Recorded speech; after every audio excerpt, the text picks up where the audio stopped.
What's good out there, Liquid Trucking? Welcome into episode 63 of the Liquid Trucking Podcast.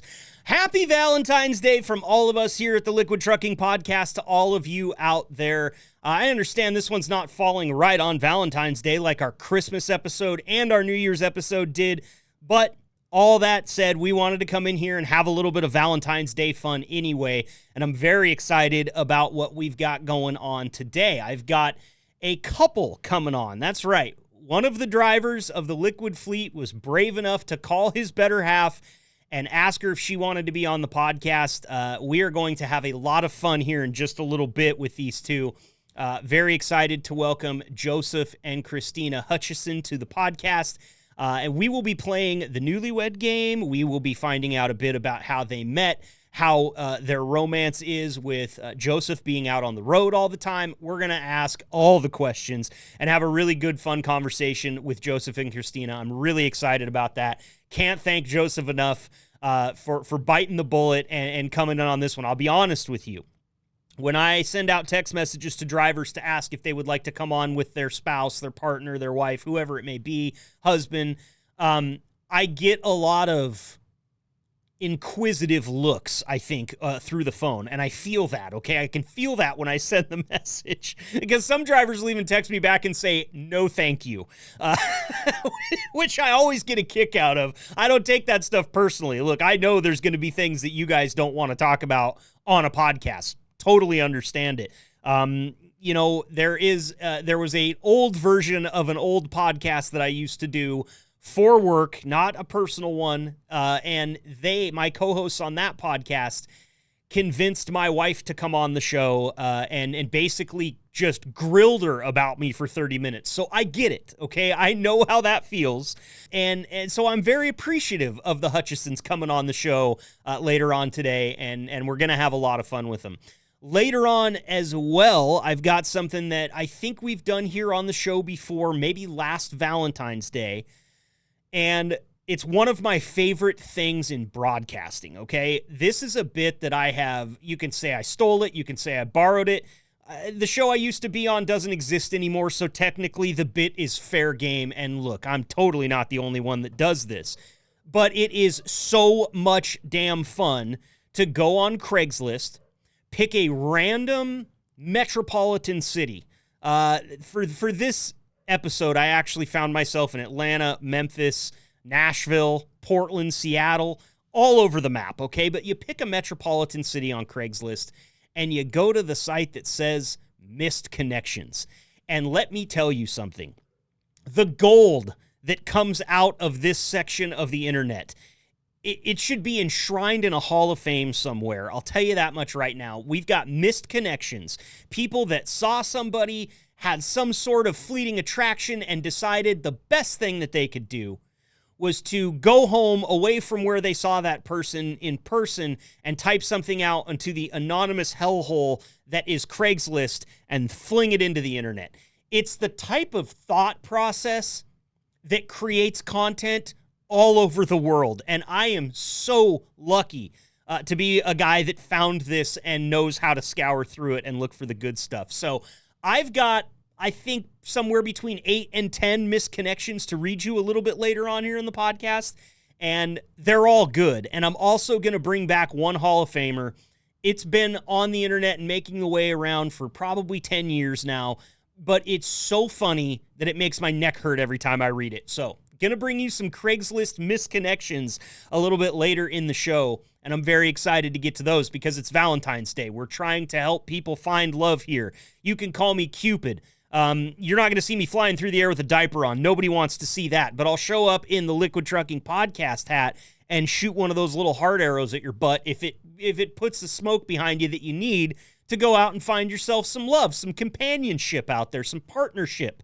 Okay, it's important to remember, you know, a lot of times the caution is, hey, if you get married and you get divorced, guys, she's going to take half your stuff. Right, but if I get married and, say, commit crimes with her in the car, she's also, she's on the hook. So it's a partnership here is what I'm trying to say, even though sometimes I'm very bad at quantifying these things in a way that everybody will understand. First, before we get to our interview and our Craigslist misconnections, though, I wanted to do a little research, so I jumped on the interwebs, which is where all the research that matters is. Come on now, what's a library? Haven't been there for decades. What I found was actually from HuffPost.com. It's not my favorite publication, okay? But I was happy to see that this article that I'm about to read you some excerpts from was written by a contributor, not somebody that is and I use air quotes here, journalist for HuffPost. This lady that wrote this article is actually a clinical psychologist, an author, and the founder of DrPsychMom.com. Her name is Dr. Samantha Rodman, PhD. And her article here as a contributor to HuffPost is titled, What Women Really Want for Valentine's Day. Now, I know that in the trucking industry is very male-centric, okay? There's mostly men out here working in this industry. That does not mean that we don't have a bunch of ladies listening to this show right now. And so I want you guys to think about this from your side of the aisle, and I would love to hear some feedback from you. You can always send me an email, podcast@liquidtrucking.com, or if you've got my phone number, shoot me a text in response to this because I want to hear what you guys have to think. It's written from a woman's perspective, from a doctor of psychology's perspective, and she has these bullet points in this list of what women really want for Valentine's Day. She says here's a quick little excerpt from the beginning. She said, some items on this list are need-to-haves, some are nice-to-have, and some may not apply to the women in your life at all. But at least one will resonate with her, I guarantee it.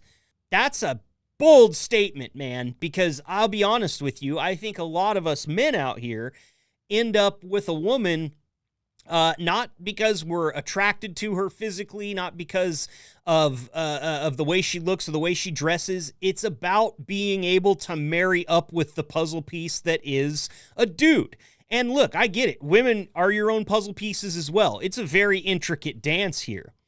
But I have problems with one-size-fits-all solutions, and what I got out of that paragraph there was, hey, a lot of these are one-size-fits-all solutions. So what my advice to you is, men, as we approach this list, approach with caution, okay? And try to think about these things from your own perspective in your own relationship, not just the general American perspective of relationship. Women, for you, your assignment here, as I read through these, is to think about what they would do for you and then bottle that rage up and send that to me in an email, okay? Because I have this sneaking feeling that, yes, women that are listening to this show are going to really like some of this stuff, okay, ladies? Look, I would like some of it if somebody did it for me. I get it. But there's also some stuff on there that maybe, like my wife, I'll look at it from a personal perspective. My wife would see a lot of these as being high maintenance and annoying, to be honest with you, okay? Look, it's a little interesting perspective. She lives with a podcast host. My whole job is to not shut up, okay? I want you to remember that, too, when I tell you she might look at some of these as high maintenance. So let's go ahead. Let's run down through. Number one on the list of what women really want for Valentine's Day is that women want to be desired. The doctor says, here's the thing. Sadly enough, your wife may think that you just want to be intimate with her because she's there and she's your only option. She thinks of desire as something way different, where you put in a lot of effort to woo her and seduce her because you want her and only her so badly. Like your early dating relationship or like one of those movies she wants to watch that you hate. Look, this actually makes a lot of sense to me. It's not something I've ever heard before. I make it a point every single day, and I think I've said this on the podcast before, make it a point every single day to tell my wife she looks beautiful. Not because every single article of clothing that she wears is my favorite, not because I always love the way she does her makeup or her hair. It's because I need her to know before she walks out of the door that kind of what this is saying. I want her to know that she's the thing that I want. You could color her up in a hazmat suit and party boots, and I'd still be all about it, okay? I think that's kind of the important thing here, because a lot of times us men, we get painted with this broad brush. All you guys want to do is sex. That's the only thing you care about. Okay, like, easy on that, okay, first of all, but second, yeah, I mean, we're a little simpler than what you might actually think. Like, I know sometimes when you see a man deep in thought, ladies, you might think, God, I wonder what he's thinking about. It could be as simple as he's sitting there trying to remember if the difference between a 350 and a 383 stroker is a 4-bolt main, or if there's other things and he just can't remember them right now. That's what the Rolodex in a guy's head looks like, okay? If I spend 7 hours playing Call of Duty tomorrow, which is a Saturday, which I have off, which I could do, could I get to the next prestige? Maybe, maybe not. That's what's going on in guys' heads. So, guys, it is important. Let your woman know that you desire her, not just for the fun stuff in the bedroom, but, just in general all the time. By the way, I should have prefaced this by saying I am anything but a relationship expert, okay? I fumbled and wrecked my way through this bouncing off guardrails just like the rest of you, and then I got lucky. So remember to take everything I say from my perspective with a tiny grain of salt, one that you probably wouldn't even see if it was sitting on the table. Let's get to number 2. Women want to spend time with you, but they want you to want to spend time with them. Okay? That was a bit of a Sudoku for me, so nothing big, just hanging out and talking. But the key is the desire to spend time with them. Just spending time with them is not enough, and spending time with them begrudgingly is worse than nothing. The best case scenario is when you say things like, there was this work happy hour, but I came home because I'd rather hang out with you. Well, but a work happy hour? I mean, come on. Like, if this is the type of relationship my wife and I have. If there's a work happy hour that I don't want to go to, I'm going to send her a text with a code word, okay? Zeppelin. I'm just going to send her a text, Zeppelin. She's going to call my phone and have an excuse for me to get out of the work happy hour, okay? I think that's the type of relationship you should strive for. You hear the term partners in crime. You can actually do that without actually committing crimes, okay? My wife has saved me from countless obligations that I didn't want to go to. Granted, I work from home now, so I don't have to worry about that anymore, but I totally get this. So if you need to say that to her to make her feel better, that's a really good hack, okay? I didn't want to go to it because I want to spend time with you, and you have to reassure her for that. But the fact that I'm standing here right now, and I had you call me with a bogus excuse so I don't have to be there, is probably all the work you need to do, right? And you get to that point in a relationship with somebody, it's pretty cool, because not only will they make the excuse for you, but if somebody quizzes them about it, they'll lie for you too. It's so good. I'm just really painting myself into a real corner here, so it should be interesting to see where this podcast ends up and whose ears it finds. Because I'm probably going to have a conversation with my mother after this, and definitely going to have many of them with my wife. Number 3, women want you to get off your phone or the computer. They hate it when you're not paying attention. Picture a 45-degree angle in your mind, and that is the linear graph of the correspondence between a woman's happiness and her perception that you're paying attention to her. Now, cross off, never mind. I'm not going to read that last line just because she's getting a little too colorful with the language there. For a doctor, I'm a bit appalled at the bedside manner, but we'll get to that later. That's a different podcast. This whole thing, I think, goes both ways. This is a two-way street with the phones, okay? I can look at my phone, watch TV, and hold a conversation with you all at the same time. That's one of the skills that I've had to learn to do the job that I do. I might be in the middle of a sentence talking to you about 350s and 383 strokers while I'm reading a paragraph about why women want you off their phone, while I'm also thinking about the next thing that I'm going to talk about. That's kind of a broadcaster's mind and how it works. My wife, on the other hand, one-track mind. If I'm talking to her and a text message comes into her phone and she picks it up while I am talking, I have trained myself to stop. Because what that cell phone did was mute my entire existence. Attenuate. Right there in real life. It's like I just disappeared from the room. And look, I get that about her. I know that about her. And so I try to respect it and say, I'm going to shut up for a few minutes, which is rare, while she's responding to this text. And that's twofold, that reason that I do that, because if I don't, I'm going to have to say it all again because she's not listening. So I get this, but I think it's from both perspectives. I don't think men are always the one guilty of phubbing people, which is the term that the internet came up with for snubbing people with your phone. This happens. This is a non-gendered issue. I think it's good for couples to put down the phone once in a while and just focus on each other. Even if you're just watching the same TV show, having the phone not on the table next to your chair, like putting it in the kitchen or something like that, it really does help with the relationship and just the bond that you build between one another. I'll tell you what tears down that bond, though, is when I have to repeat 7 minutes worth of talking that I just did because somebody got a text message about a new flavor of ice cream at Salt and Straw.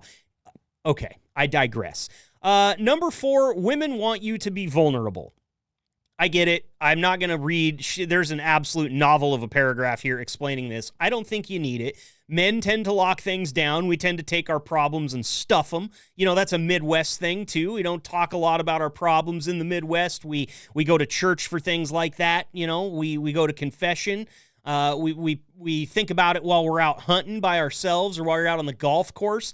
And you just kind of work through that stuff as a guy. I am a little bit more of a wear my heart on my sleeve person. Again, it benefits me in this job. If I was real shut down, I don't know if this podcast would be too exciting as I sit here and parse through the different dynamics of my marriage.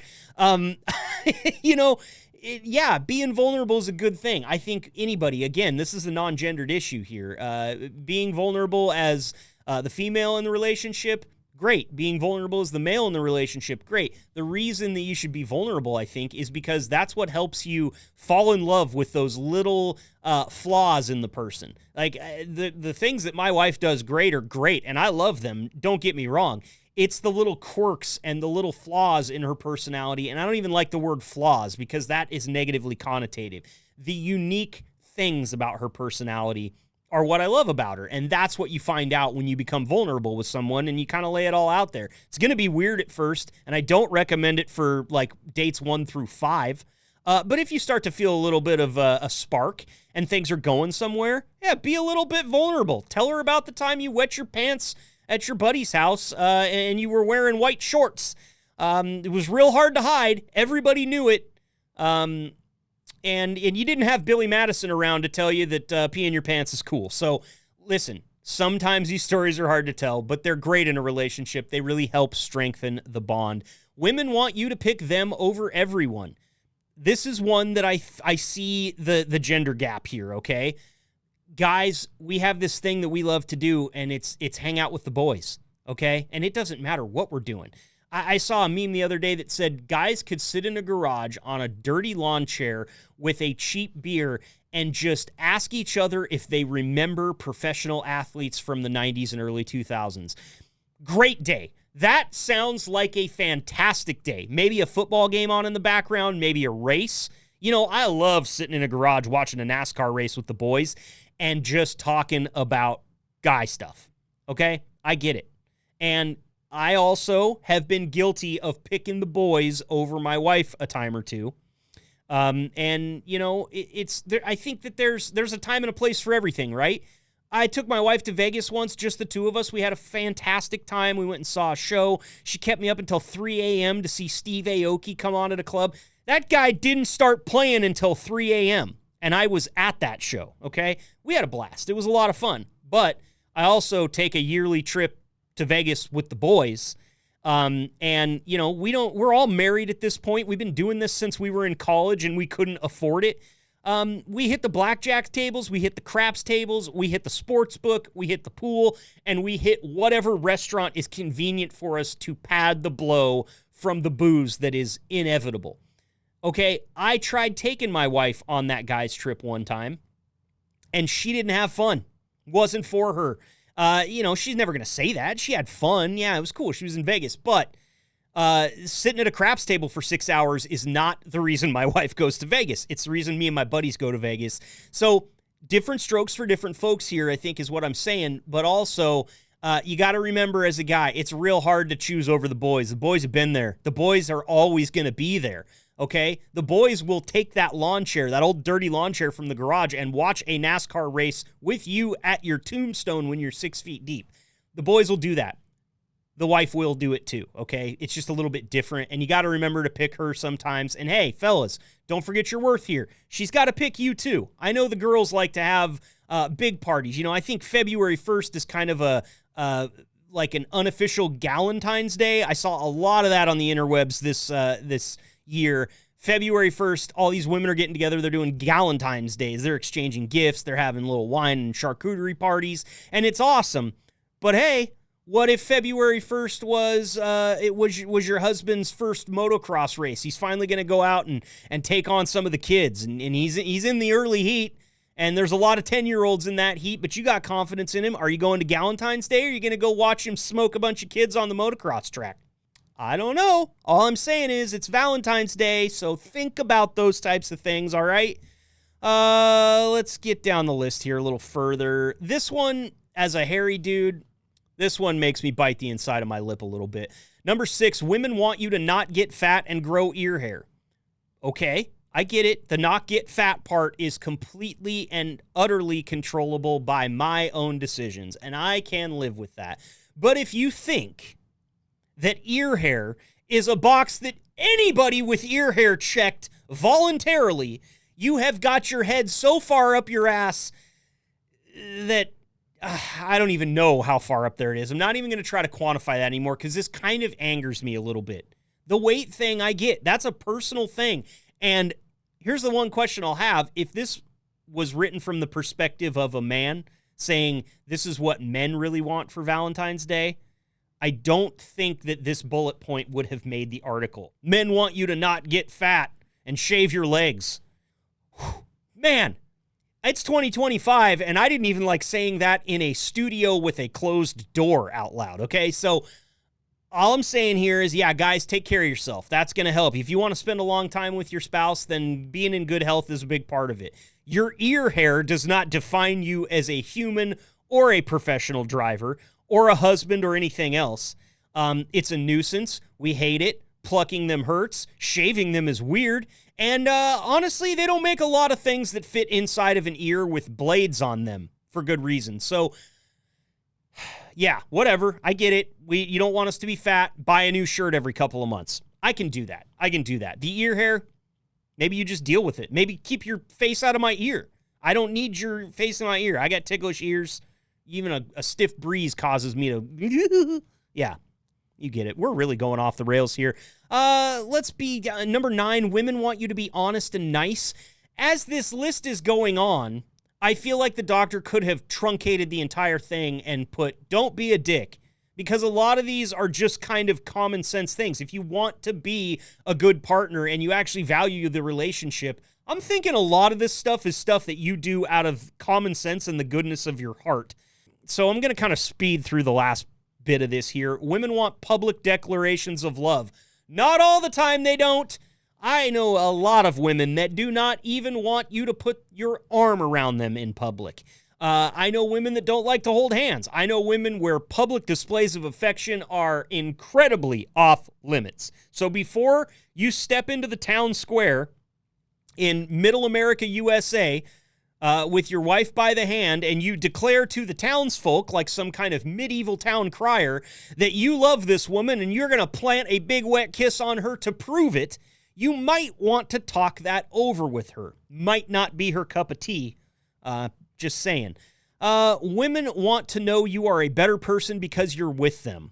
Well, all you have to do is look back in the annals of our dating history. I was a complete Todd when you started dating me, and I've sort of transitioned now. Actually, not even a Todd. That's the wrong name. That's not the name that people use. I was a complete Chad at the beginning of the relationship. You have since turned me into husband, which I don't think is Chad. I feel like if I was going to go by a name with the husband, it would be like Peter or something like that. You know, just like one of those strong American Midwestern names. That's the kind of husband she's turned me into. We all change. And for a lot of us, I don't know if you guys are like me, I met my wife when I was 25, okay?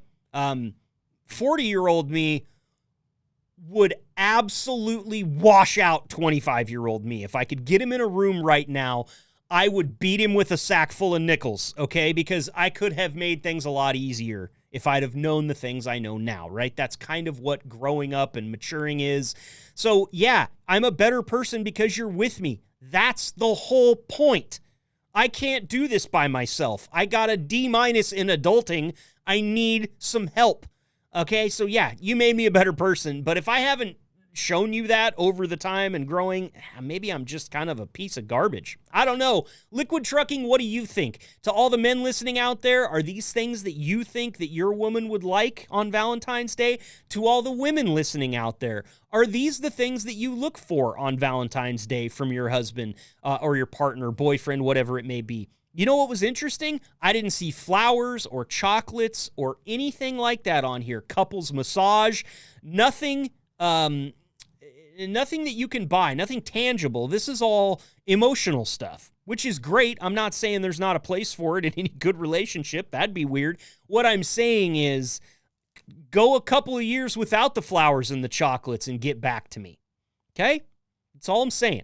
I'm just a 40-year-old guy who's been married for 10 years and together with my wife for 5 beyond that. I don't have a lot of experience. I just have my experience, and I hope that it doesn't get any of you slapped in the ear over Valentine's Day. Please approach with caution. And ladies, gentlemen, I want to hear your feedback on this list. Email me, podcast@liquidtrucking.com, or shoot me a text message if you've got my number. Let's chat about it. I want to know how you think Dr. Mom something? Dr. Psych Mom, otherwise known as Samantha Rodman. I want to know what you think about her list. Again, podcast@liquidtrucking.com, or shoot me an email. We got to get to an interview right now. That segment went a lot longer than I wanted it to. So here comes Joseph and Christina Hutchison to talk a little bit about their marriage here on Valentine's Day. Welcome to the gold standard of podcasts for the gold standard of drivers. This is the Liquid Trucking Podcast with your host, Marcus Bridges.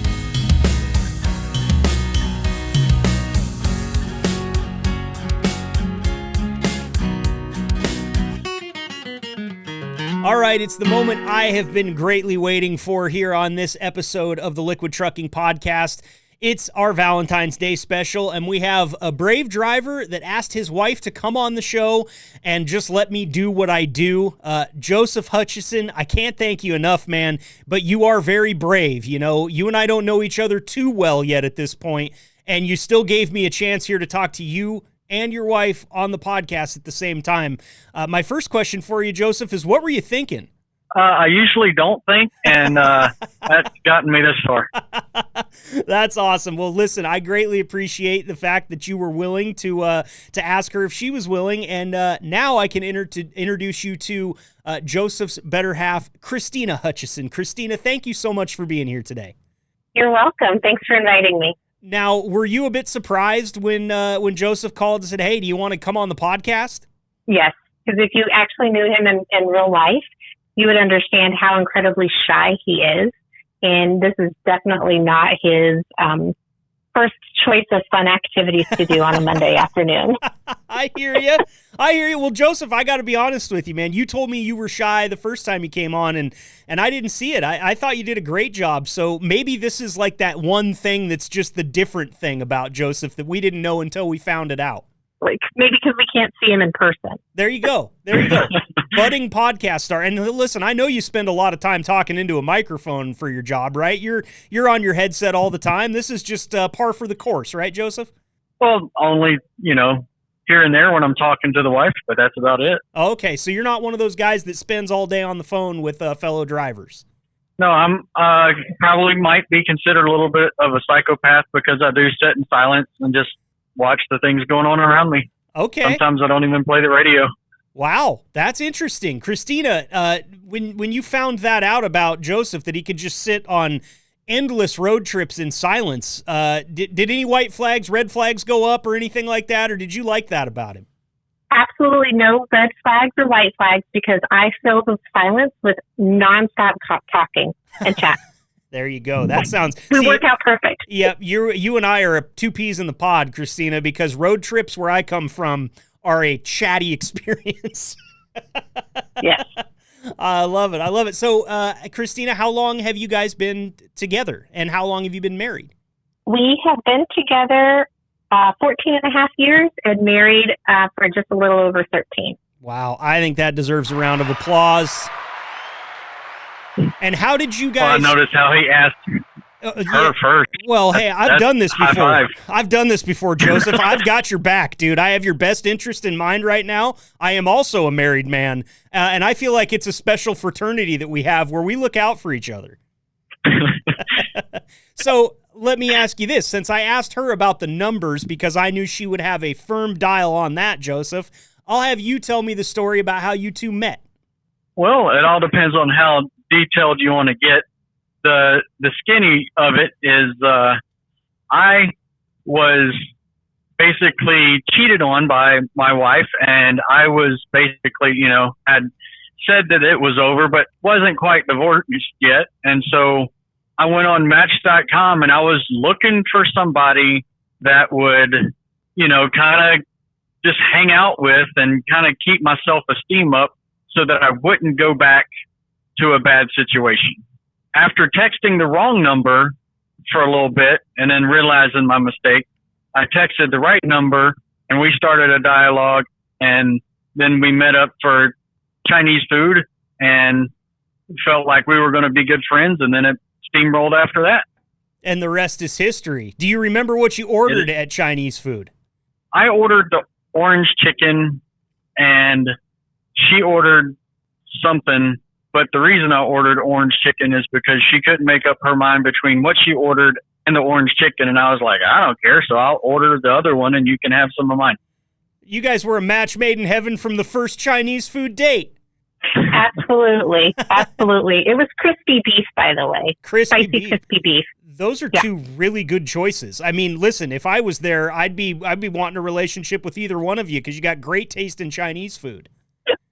So he just eats whatever I don't. Okay, all right. Hey, that's fine. There's a certain aspect of being a husband that is the garbage disposal. I am that too in my house.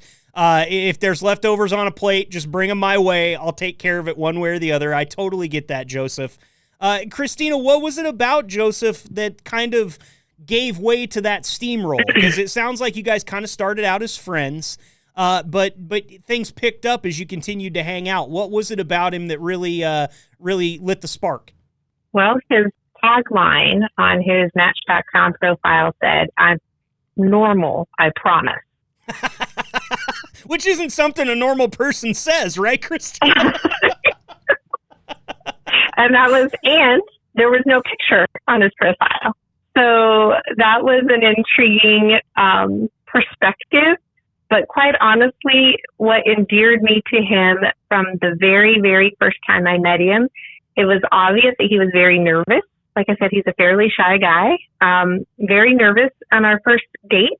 I was having some personal situations with one of my younger children, and we had to cut that date short. And he jokingly said, "Is that the rescue call?" And I said, "Absolutely not." It wasn't. It really wasn't. I really do want to finish our date, and I would like to see you again on a different time. So I asked him for a second date at the end of our very first date, because even through his nervousness, he maintained eye contact. He was funny. He was pleasant.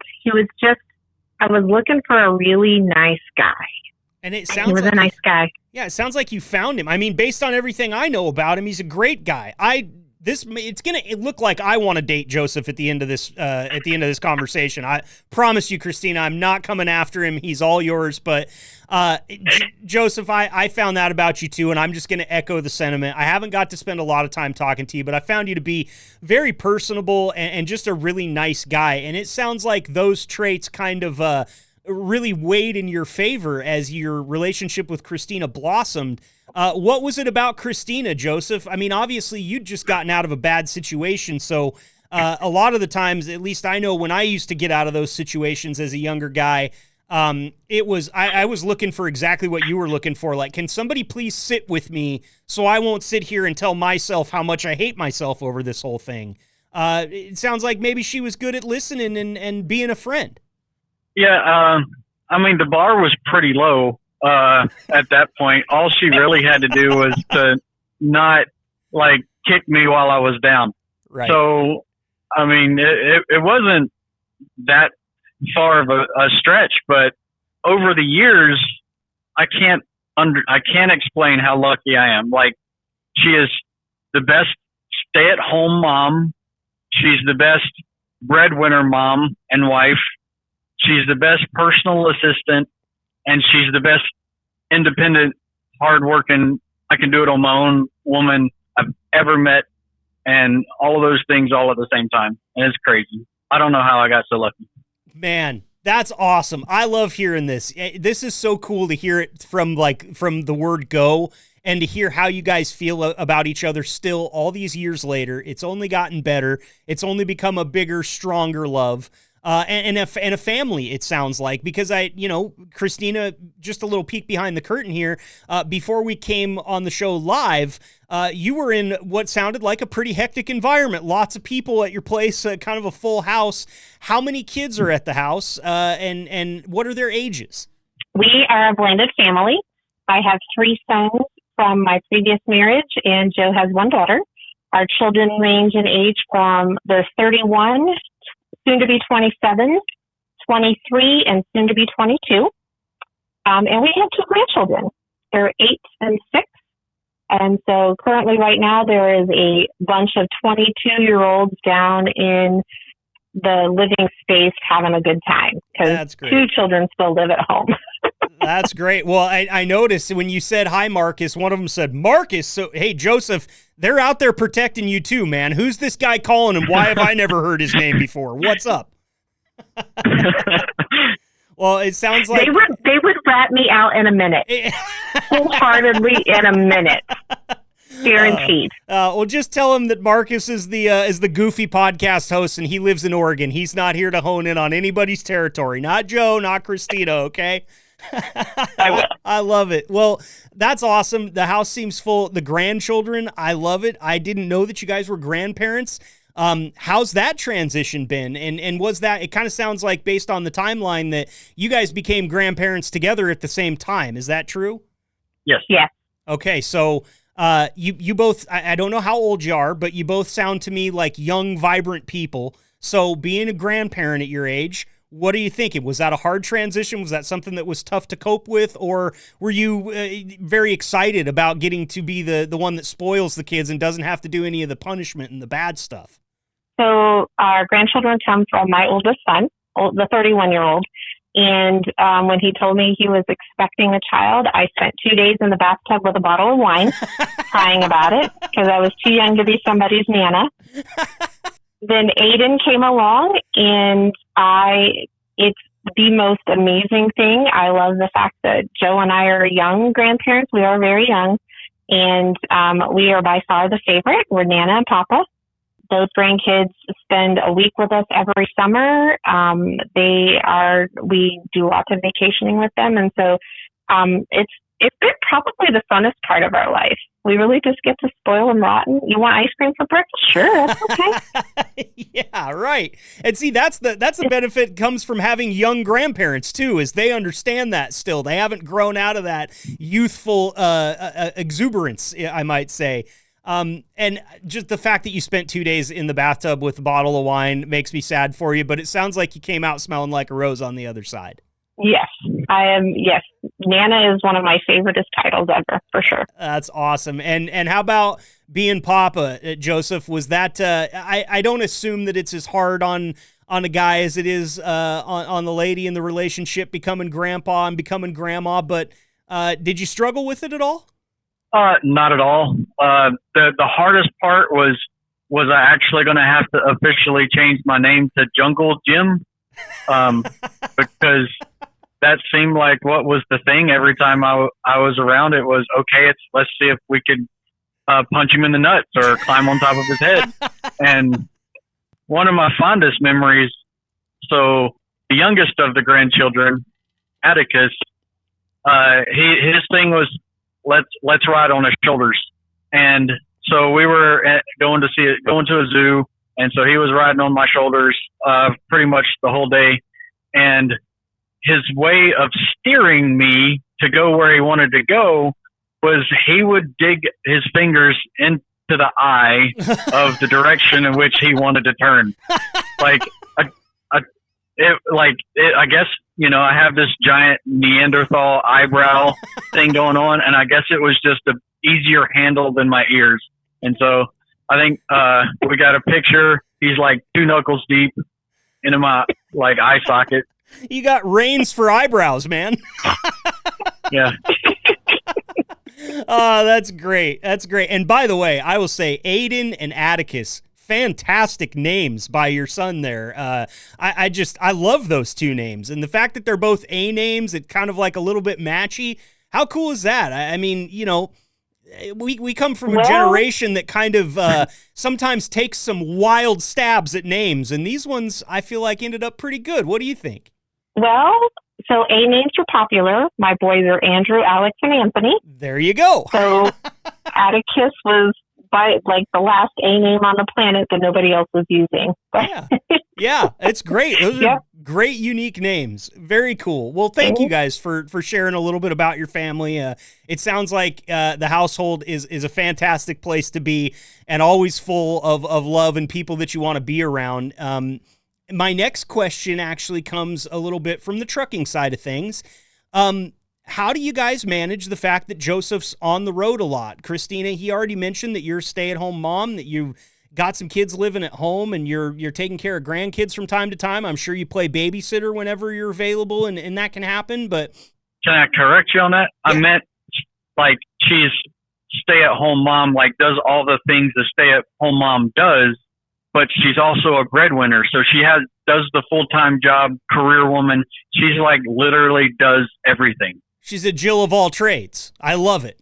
Yes. Okay. So sorry for mischaracterizing that. So how does it work out? Obviously, you guys have a very rich and loving relationship. We can all hear that right now. But that's not always the case with people that spend as much time away from home as Joseph. So Christina, I'll go to you first here. How do you guys juggle the wild schedule that is a truck driver? So I travel for business as well. And so it actually kind of works out really well for us. I would say the most important thing that we do on a regular basis is I drive for business. I can be in the car 2 or 3, 4 hours at a time. And so we do a lot of just talking on the phone. Sometimes we literally are driving and being like, oh, I just saw a cardinal go by. And he's like, oh, there's it's just about sharing that perspective and finding ways to connect. Simple things, one of the things that helps me sleep at night, because I have a much more stable schedule than he does, is just letting me know when he's parked. And that's all he's got to do is he's got to send me a parked text so that if I happen to be asleep or busy doing something else, at least whenever I get back to my phone, I know that he's somewhere safe and I don't have to worry about where he's going to be at night. We definitely look forward to early home. So if he can make it home on a Friday night, for whatever reason, having him home for 3 nights, Friday night, Saturday night, Sunday night, makes the weekend feel a whole lot longer, which is crazy. But so I think that that's important. And when we are together, we pretty much do everything together. We're ride or die. Hey, you want to go with me while I, take this to the mailbox? Yeah, all right. Do I have to put shoes on? Nope. You just got to ride. Okay, I'm going. So very cool. So you make the most of that time that you do get together in the same place. Yes, absolutely. That's awesome. And Joseph, from your end of things, it sounds like it works out pretty well. I mean, all you got to do is just say, hey, I'm parked, and that's enough communication to let her know that you're safe. Obviously, that probably has grown over time. I'm sure when you first started out, it was a lot more communication just to make sure that everybody knew where everybody was. But from your side of things, Joseph, how do you handle it? It is a lot of time alone and away. How do you cope? Yeah. Well, when I first started, she wasn't an on-the-road career lady. She, had a steady job, showed up to and everything like that. And one of the things that I applaud her on is that she just came out and asked. She's like, what do you expect from me? And I said, well, I just want you to be happy when I come home, or be happy to see me, not even happy, because obviously everybody just can't fake the funk all the time. Just just be glad to see me when I come home. That is all I need. Well, it sounds to me like you've got that in spades, man. I mean, listen, I'm judging this just from a phone call, but I would say you guys got it worked out pretty well, and I love to hear it because obviously we all know this is not always the case with truck drivers. There's a lot of hard relationships that happen in trucking because of the distance. I love hearing that you guys just have it worked out to where it works for both of you. And, nobody's worried. That's another big part, Christina, that I feel like is super important.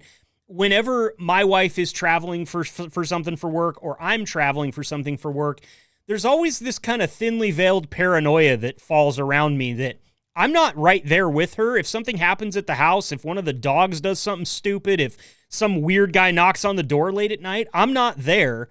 And that kind of makes me uneasy. But you guys have found a way to cope with that, and you communicate well enough that it seems like it's just par for the course at this point in time. And listen, Christina, your understanding of the job and what Joseph goes through every day, I think is increased by the fact that you're driving around for work too. You're on the road all the time yourself.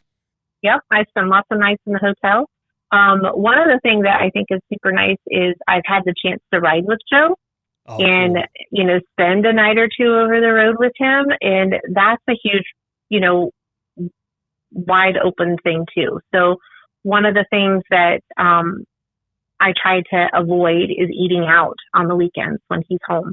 Because, you can only eat so many Arby's fries and McDonald's hamburgers or Love's chicken legs before you're kind of all jumped out about that. So, I think that's, just having his perspective, knowing that makes it a little bit easier to just not put so much stress on him because he's sometimes in a place where there's no potty. Oh, yeah, I get you there. and Joe, you're going to have guys, I think, calling you and saying, like, dude, where did you find her? And does she have any friends? Because what I've heard here is that Christina has a fantastic understanding and acceptance of what you do for a living. And that is one of the things that a lot of drivers struggle with. Their spouse has trouble with the fact that they're not home all the time. I'm just very happy for you guys and very happy to hear how in love you are. I'm trying not to be sappy, but it is our Valentine's Day episode, so I feel like I can get away with it. Yeah, she's been with me through two jobs that I really didn't like. And so this career change came when I was already over 40. So it's been an experience. Awesome. Well, I just want to say thanks again for coming on here and sharing the experience with us.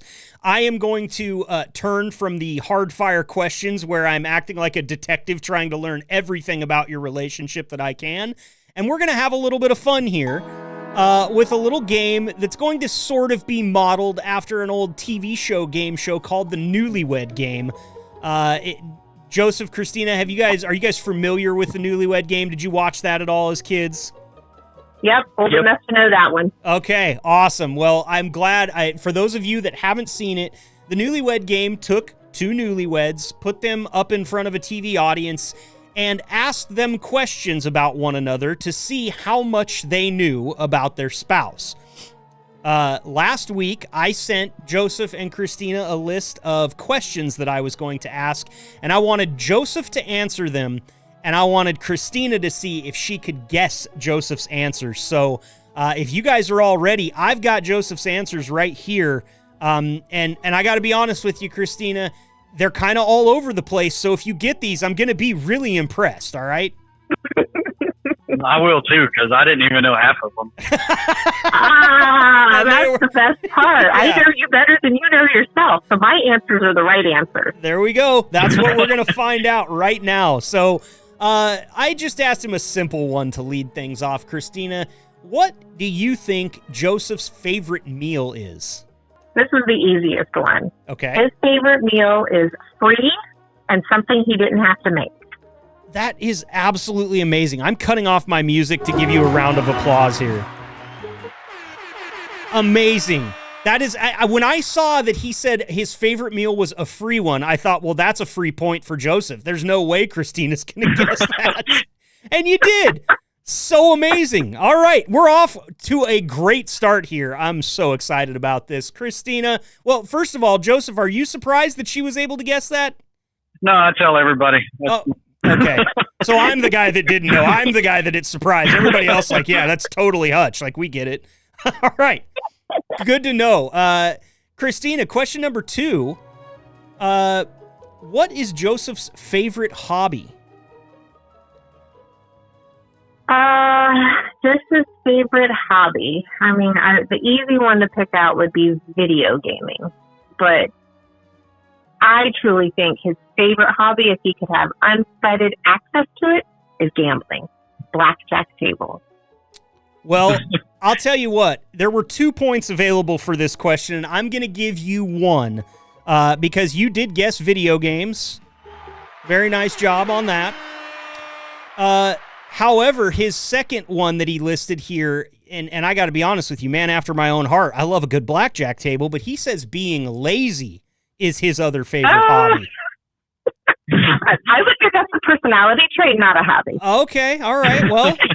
But when you have to work at it to accomplish it, it becomes a hobby. There you go. Okay. He's gotten so good at being lazy, he's made it his hobby. That's what I like. That's true dedication. Okay. On to question number 3 here. Let me get down to it. Okay, so, maybe something that might tie in with the gambling here a little bit, Christina. If Joseph were to win the lottery, what is the very first thing you think he would go out and buy? Okay, so it's to buy something new, correct? Yeah. What's the first thing he's buying with a fresh pocket full of lottery money? He is buying a Corvette. This is so awesome. You got it again. Nice job. Blowing the party horns for you, too. Just a giant round of applause. I'm keeping my music off. The music doesn't even matter anymore. This is just nothing but applauses and party horns from here on out because Christina is absolutely owning this game. You probably make it known, Joseph, that you're a Corvette guy, I would guess. Yeah, I've had a couple in my past, and I would like to get some more. Okay. Well, there's a bunch of gearheads out there listening to this right now, and I will get flooded with emails and angry phone calls if I don't ask you what year did you have and what year do you want? Well, my heart is split into two categories. My favorite body style is the C3, so from 69 to like 73, 74. That classic look. Classic Corvette. Yeah, and then my favorite model within the C3 is any of them that come with the big block 454. Okay, that's there's a little bit of horsepower behind that thing. I'm surprised it wouldn't twist the chassis right in two, actually, to be honest with you. I got another story about that one we could go into. All right, sounds like we got to keep it short. Yeah, sounds like we got to get you on our next Gearheads episode, Joseph. Okay, well, right. I'm going to write that down. Christina, I've got 3 more for you here. Okay. What is Joseph's favorite drink? Favorite drink? Yep. Yeah, these are the hard one questions. Like I had really put thought into it. So right, I got these. If you don't get it, I got these like a day after I got the original ones. He sent me the first ones and was like, I don't know on the rest of them, and then he spent a day thinking about it and got back to me. So okay, so if we're gonna go with a favorite drink, he absolutely loves Bailey's in anything. Bailey's in coffee, Bailey's in soda, Bailey's. So if we're talking alcohol, it's Bailey's. And if we are going day-to-day drinking, it's water. That's all he chooses, water. Joseph, I want you to listen really good, really, really hard to this next sound effect I'm going to play, okay? Yeah, I'm a loser. No, it's actually... you were able to pull the wool over her eyes on this one, Joseph. Is one thing about you that she might not know. Do you want me to give up your secret, or should I keep this between you and I? Well, no. See, I do drink a lot of water. That is what I drink when I'm on the road all the time. But it's only because of the fear of diabetes. Well, that's Yoo-hoo. He drinks Yoo-hoo. Well, no, it would, because, so should I do the reveal or? I mean, if you'd like to, I feel like you've earned it at this point. Yeah, good old Southern sweet tea. Oh, yeah, that was, yeah. Yeah. Yep. Yeah. Okay, so we got one over on you, but at this point, you're still dominating the Newlywed game here, Christina. Two more for you. This next one, I actually haven't heard of, so this might be kind of tough for you. What is Joseph's favorite television show? Okay. So the show that he talks about the most in the past was The 300. That was one. But what he watches on a regular now is Modern Marvels. It's on every weekend while I cook in the kitchen. Which, Modern Marvel's a great show, but I am sorry. It's Oh, no! Now, you're gonna have to reveal this one, Joseph, because I didn't even know this was a TV show until you sent it to me. Okay, so the thing with Modern Marvel, yes, it is on TV all the time, but it's one of the, it's just, I'm halfway even paying attention most of the time. It's just to have the TV on with noise in the background. Yep. But the TV show that I would say is my favorite to this point, like one of the few that I was like, yeah, I'll come to bed later type of TV shows is Chosen. Oh, yeah, that is your new show. Yeah, and so if folks don't know, they can read the book. It's called the Bible, and then it'll kind of give you a background to the story of Chosen. Okay, great. So biblical TV show. I like it. And Christina, you're learning so much about your husband here that you didn't know. Sweet tea, Chosen. I mean, what else could you possibly learn about him, right? Well, I guess I knew those things, but I just didn't realize that they were his.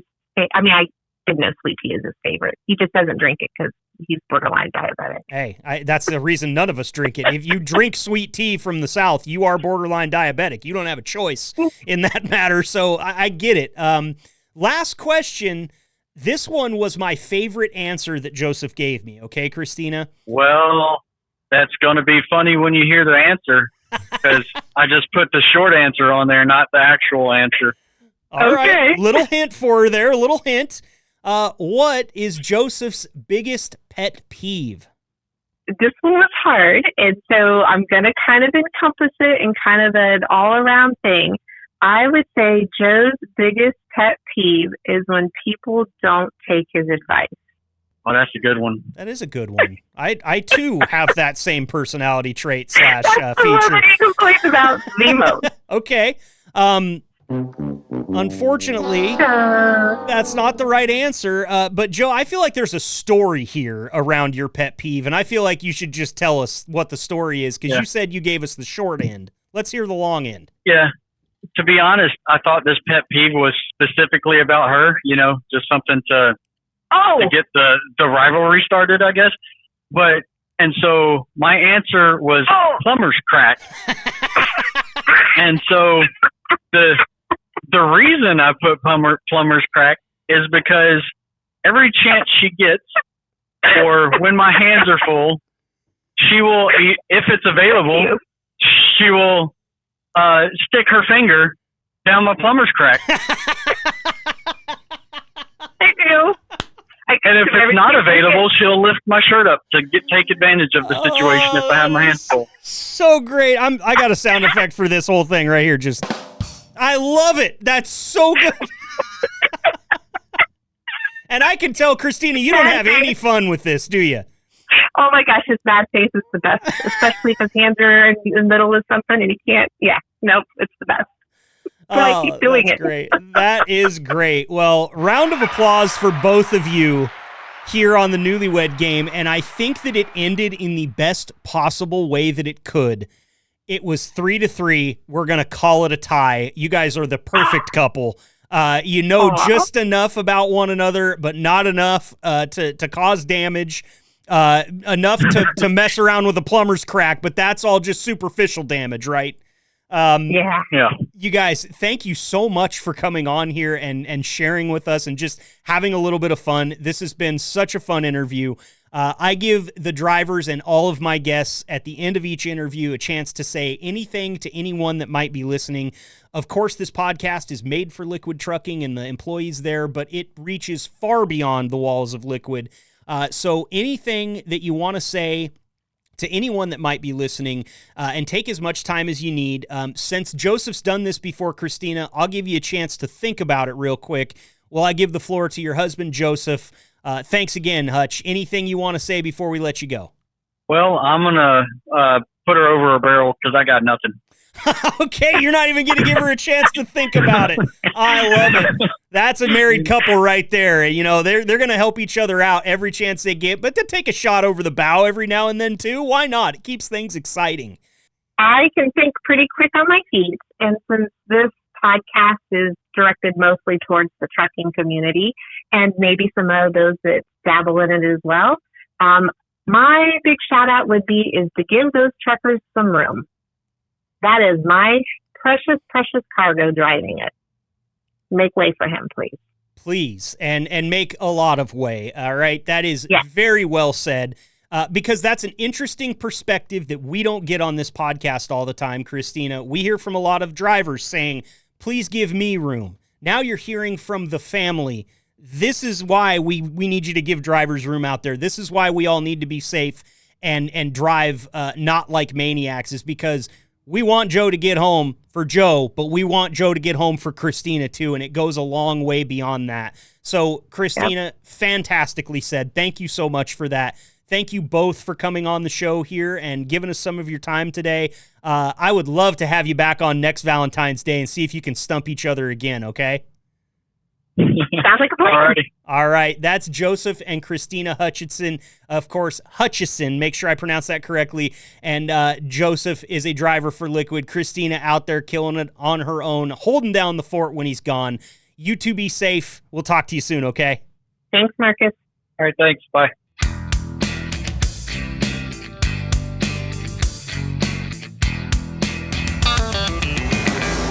Great stuff there from Joseph and Christina. Very much appreciate them coming on the show. It's always fun to get a peek behind the curtain into a good marriage, people that love each other, people that have it figured out and are just getting along through life together. Always love it. Can't thank Joseph and Christina enough. Fantastic interview there. And hey, for those of you that heard that and thought, man, that kind of sounded fun, I bet my wife would like that. We got another one coming around the bend for next year. And, if I get enough of you reaching out to me outside of the Valentine's Day season, I don't have a problem setting up an episode where we talk to the better halves of Liquid Trucking.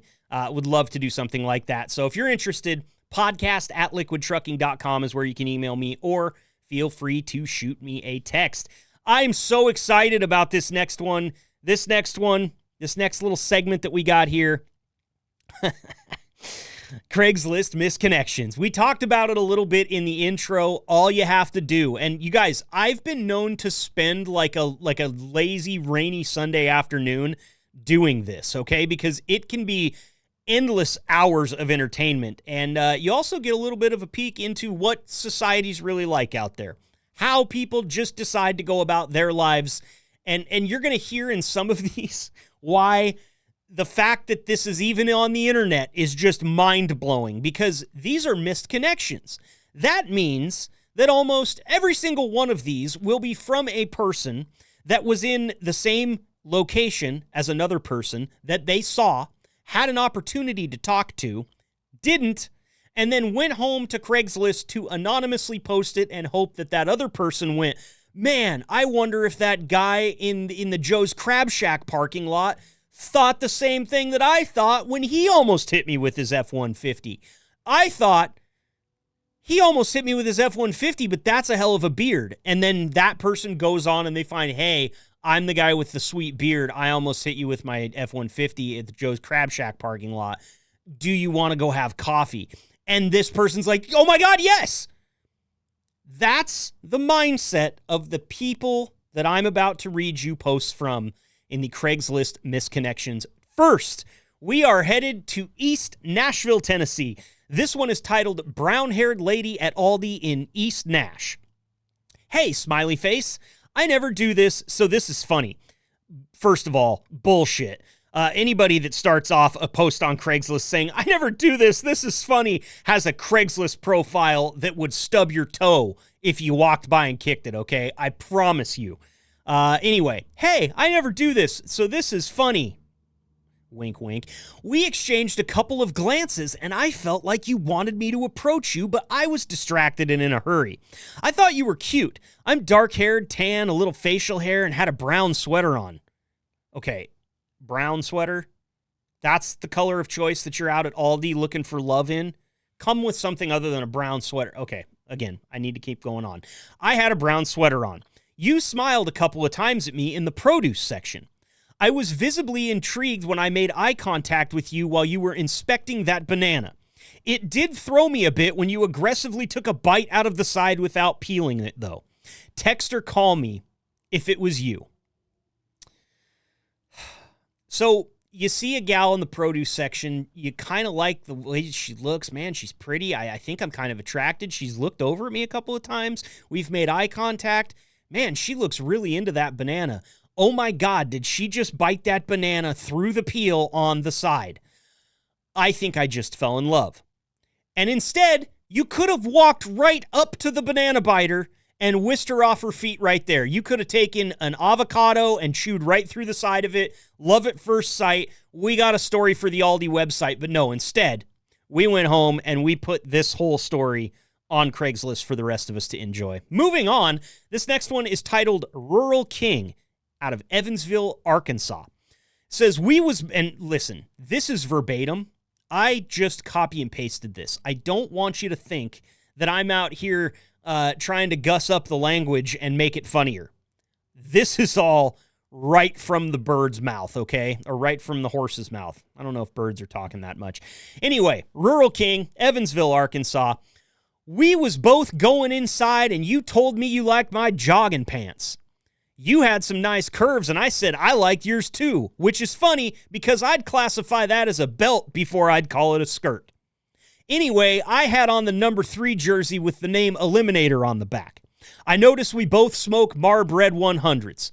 I'd like to light one for you in the back of my Ford Ranger, if you know what I mean. And I got to tell you, if I was wearing a short mini skirt past this Rural King in Evansville, Arkansas, this might be one that I go out there and I say, hey, you know, he smokes Marb Red 100s. That means if I ever run out, I can at least bum one off of him. He's got a Ford Ranger, which says a lot. It says a lot. And also, he wants to light your cigarette in the back of it. That also says a lot or almost nothing. I haven't been able to figure it out yet. Moving on to a couple of short ones here. These ones were just too good to pass up, so I had to. This one says, looking for a woodworker in Jackson, Mississippi.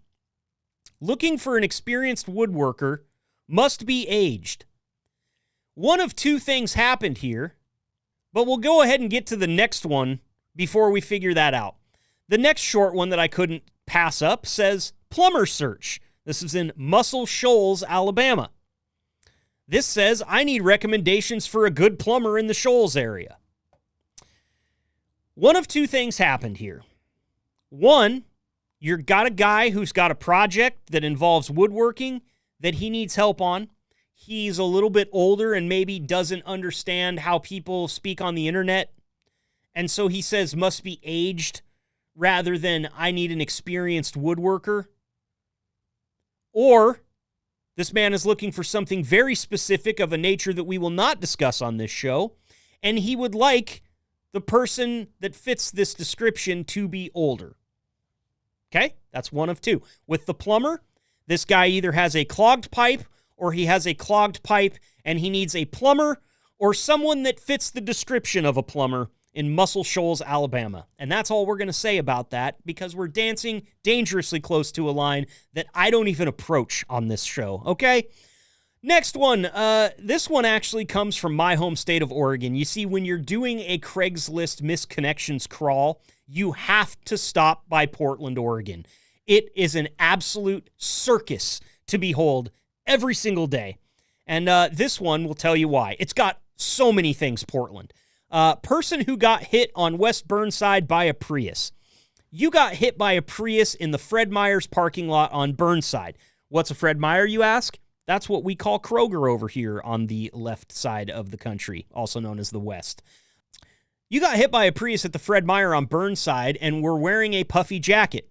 I called 911 and waited with you by the ambulance. I have your jacket, keys, and your wallet. Please email me so I can sell your stuff back to you for profit. I hope you were okay and the road rash didn't mess up your Kofi Annan tattoos. So Portland. This thing smells like patchouli oil. It's so Portland. This post owns Birkenstocks and a Subaru Outback. It is so Portland. Okay? This post wears wool socks and hiking boots in the summer. It's so Portland. I could keep going for days, okay? This post is dressed like a lumberjack, but has never even picked up an axe. This joke, or this post here, has 3 different kinds of hops, okay? Again, I'm losing it, okay? But this is a lot of fun for me. I am glad you guys are allowing me to be so self-indulgent right now, because I could read misconnections all day. This one actually comes from Seattle, which is another hot spot for those of you looking to do a missed connections crawl. This one says, "Hey, Mike, I had no idea to find you otherwise." Actually, I should first read you the title of the post. "Mike, this is Pam, but without Dylan."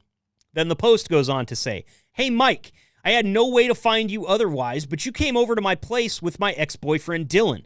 We're not together anymore, but I thought you and I could hang out instead, because he's the biggest asshole, and you know that too. He doesn't respect people, but I really liked you. You didn't judge me for having 5 kids from 4 dads and no job. Anyways, hoping you were the guy from the Sullivan area so that we can hang out again, because we've already hung out tons of times. Or if Doug V sees this from Surrey, he can call me too." You guys, the amount of potential lawsuits in this post right here, I mean, it is just wild. And to put the fact that Doug V can call you, I feel like if you were a guy that found this woman and you go, you know what, I love kids. I want to be the father for these kids. I love these kids. I love this woman. I want to take care of this family. You got to know that Doug V is probably in your backyard somewhere just waiting for the light to go off, okay? Doug V sounds like a problem. Be careful if you're up there messing around with Pam in Seattle, okay? She didn't have Dylan anymore, but it sounds like she's got a Doug problem. I've got one more short one here, and then I'm going to read you a Hall of Famer. One of these that was found, not by me, unfortunately, but years ago. It went absolutely viral, still makes its way around today. But first, I went down to Hotlanta. You guys know the Craigslist misconnections in Hotlanta are going to be wild, so I went to Atlanta, clicked on Craigslist misconnections, and this is the very first one I found. And it was so clad in gold that I didn't want to do another one from Atlanta. This is just so perfect. It's titled Hot Moms of Atlanta. I love you guys. I miss you guys. And I need you guys. This is Evan from the community pool. That's it. That's the entire post. I love you. I miss you. And I need you. It's Evan from the community pool.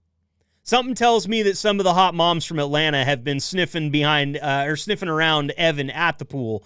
Maybe dad's not around anymore, or maybe dad's at work, and they see pool boy Evan out there, scooping up dirty diapers with the big basket. Who knows? That kind of thing can get moms all sorts of hot and bothered. And it sounds like Evan's been down there playing the game, but maybe he lost a few of the hot moms at the community pool. I don't know. What I do know is I will be heading back to Craigslist Misconnections Atlanta to try to keep up with the Evan saga at the community pool. This is the type of soap opera that I love. Finally, here's a Hall of Famer. If we do Craigslist Misconnections every single year on Valentine's Day or on our Valentine's Day show, you can go ahead and guarantee that you will get to hear this, okay? It is absolutely perfect. It is the perfect misconnection, whether it's written in jest or whether it actually happened. This is golden. This one comes from Misconnections in Midtown Manhattan. It's titled, "You Farted in Kroger Yesterday, Male Seeking Woman. Age 31. You were the tall brunette with the near perfect body that farted in the bread section last night. I was the tall guy next to you that looked over and asked, 'Was that you?' You quickly replied, 'No, it wasn't me.' You almost seemed insulted that I would ask. As the stink grew, you continued to deny your flatulence, but it was evident. I tried to get rid of the stench by waving 2 loaves of ciabatta bread. You proceeded to storm off in an angry manner.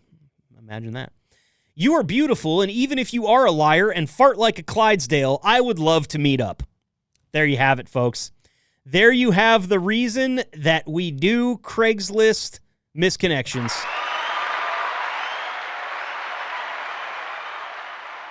It shows everyone that even if you do have flaws, there's someone out there to look past them. This woman is a liar, and she farts like a Clydesdale horse. For those of you that don't know, that's the big one from the Bud Light commercial with the hairy hooves, okay? It's a big animal, and it cuts one hell of a fart. And if this woman has that kind of special talent and also is willing to lie about it, maybe it might be a turnoff for a bunch of different guys out there. But there's a dude holding a couple loaves of ciabatta bread in the bread section at Kroger in Midtown Manhattan, just waiting to find love. And that's what this whole episode of the Liquid Trucking Podcast has been about. Thank you so much for being here today. I greatly appreciate all of you that stopped in to have a little fun with us on Valentine's Day or around Valentine's Day. I want to give a special shout out to Joseph and Christina Hutchison. That was a phenomenal interview with you guys. Really appreciate you being a part of the episode here today. And again, for those of you wondering, how do I do it? How do I get on? All you got to do is either respond to one of my text messages that I send all the drivers. You can text me if you have my number, call me, or as always, we mention it probably 10 times per show, podcast@liquidtrucking.com. Once you get pulled over for the night, shoot me an email. We'll get you scheduled for sure. That's it for episode 63. I got to get out of here. We're short on time as it is. Again, thanks to everybody who clicked. We'll be back next week with another episode. I don't even know what it's about because I'm just sitting here scrolling Craigslist misconnections for the rest of the day. That's where you can find me. Be safe out there. Keep the shiny side up. We'll see you next week for episode 64, Liquid Trucking. Thanks for tuning in and being the gold standard of drivers on the road. Be sure to like and subscribe to the channel and tune in next week for another episode of the Liquid Trucking Podcast.